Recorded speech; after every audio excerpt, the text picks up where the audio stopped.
Today is the North Carolina Technology and Education Society. This is going to be mostly educators, teachers who are kind of very tech savvy, and also technology administrators or IT administrators.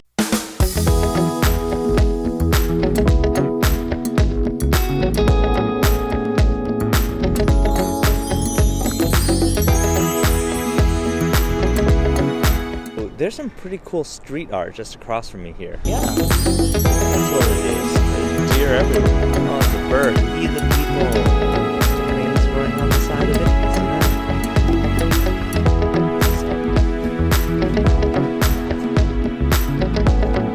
it. North Carolina alone represents approximately 250 school districts, representing roughly about 1.5 million students. It is a huge group of teachers and educators from all walks of life, just to give you a sense of the scale.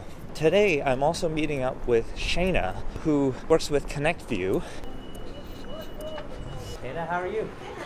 Good to see you. Good to see you. I'm here with Shayna, and Shayna is with ConnectView, and she's one of the most expert trainers that they've got at ConnectView. What do you think are some of the things that we do really well? The 4 zones. I like the fact that you have the new YouTube widget, so you can come in and quickly get all to your educational videos. Mm-hmm. And the last thing I love is Canvas, because it gives teachers the opportunity to annotate, but also have some of those quick tools that are available to bring all of their lessons to life. One, I love the support staff here, so that part is really great. So when you do have problems, there's always somebody there to answer them. So I think that's key. The activation part, right? So making it a little bit easier for our IT staff to come in there and love it. Okay. Oh, you're welcome. I really Thank you. Appreciate it. We appreciate it too.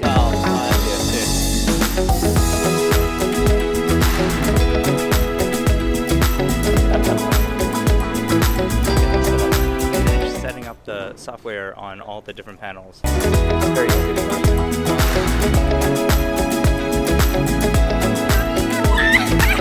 That looks pretty good. Today is the first official day of the conference.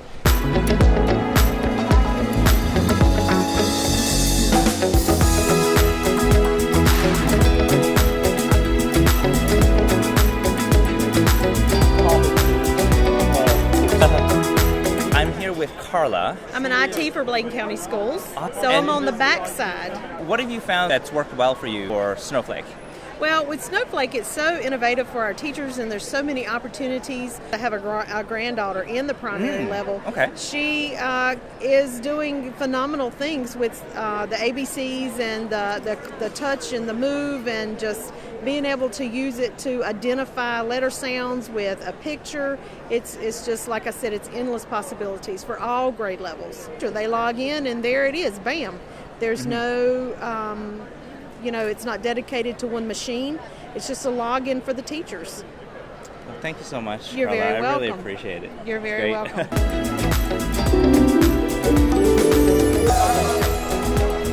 We're at the NCTIES conference, which is North Carolina's Education Technology Conference. Mm-hmm. It's great to be here. So school systems are grappling with, do we keep the interactivity in front of the room and with the one-to-ones and a lot of the initiatives going, or do we try to put the interactivity into students and teachers' hands and maybe move away from the front of the room? Well, the interesting option that ClearTouch provides is you can have it all, right? Okay. So with their products, we can actually make a decision of making instruction more engaging by continuing to parlay the interactivity of the front of the room along with moving around the room with devices. What is the key to getting engagement in schools? You basically meet digital learners where they are. You don't try to impose an environment over them. You try to cater to the environment that they're accustomed to. What is that? Social media, YouTube education, flipping the classroom. The instruction is available outside the school walls, but it's instruction that they want to perform in and want to access. That's the motivation piece where social media and YouTube plays to the digital native in today's learning environments. They want to show their homework on a Facebook page and be proud of it. Is spot on, right? Awesome. Because that is something that they're proud of, that they can share with others. Our challenge is to get our teachers to understand that that is homework. Yeah. that is something that they'll want to do outside the school walls and then come charged up the next day to show the teacher what they've done. Well, it's such a pleasure to meet with Me you. too. How do you guys use Snowflake? What we've heard our teachers say is that they don't have to feel like that they're trying to do something new.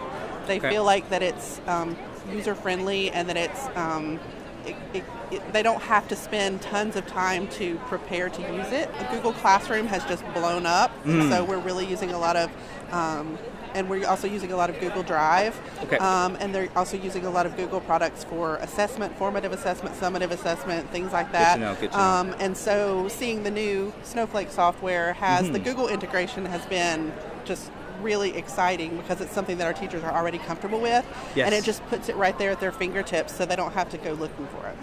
I can find a great video that goes with a lesson, but then I don't know what to do after that. And so having those resources there for them to already find would just be vital for a lot of our teachers and make it so much easier for them to really do true integration. Thank you for so much, Angie. I really appreciate your time. Thanks. I appreciate it. Amy is an instructional technologist for the entire Bladen County schools. And thank you so much for meeting with us. You're welcome. I've just found out about this new learning community, so the online community is going to be definitely a wonderful thing for us. And I'm going to get in that as soon as I can get back to my office and work with my board. They really like the multiple zones that you have where you can pull in a video on one side. You can put your Google Doc on this side in one zone, and they really like that feature about it. And also some of the games for elementary, excellent. I want to thank you, Amy. Nice this is really so. One of the things I've really liked about this NCTIES conference is the opportunity to speak to just such a wide variety of people from different experiences. So many teachers from primary school, from middle school, and secondary.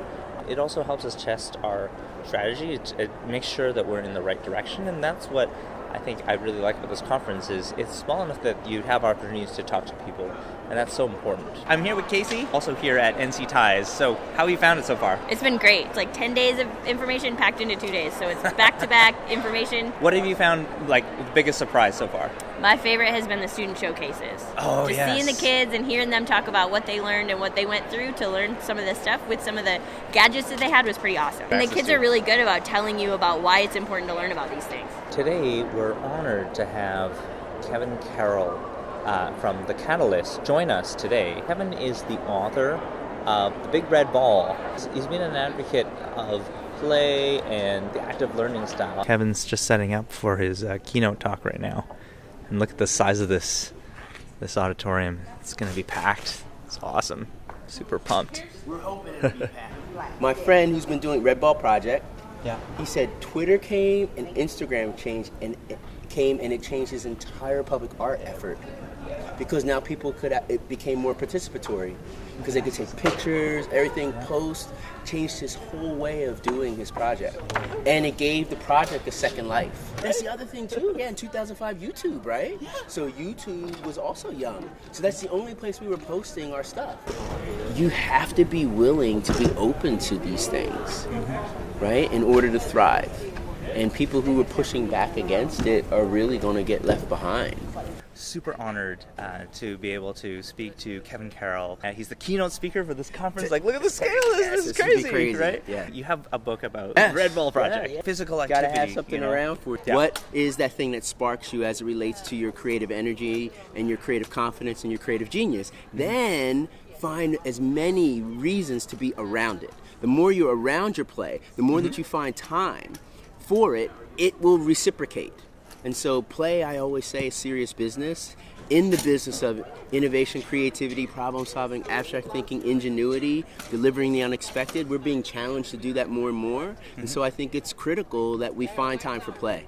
I love the fact that in Sweden and Finland, they are not trying to create the next great athlete. Right. They're trying to create the next great citizen. And so by doing so, by giving you this amazing foundation around movement and your confidence, that's the bedrock, right? Is that I can celebrate my own physicality in whatever way that it might be manifested, and then I go from there. So I think it's really powerful what's going on with that. So movement matters. That's my thing. I truly believe that. I have this saying, when my body's in motion, my mind is free. Thank you. Play matters. Peace. When I had a chance to speak with him, you could really see that kind of passion. He's always carrying a ball with him. You know, he's always ready to engage students.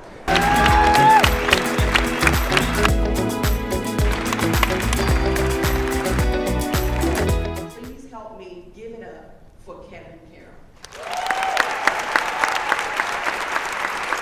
And then you two, because you're teacher librarians, I love me some divas of the Dewey Decimal System.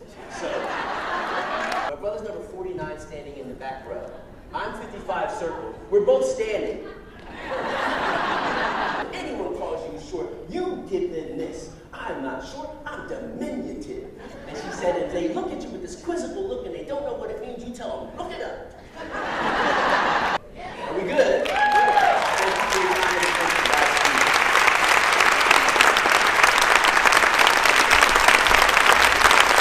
Hey, thanks so much for watching. If you'd like to see more videos like this, please subscribe. And if you'd like to be notified when new videos come out, click the bell.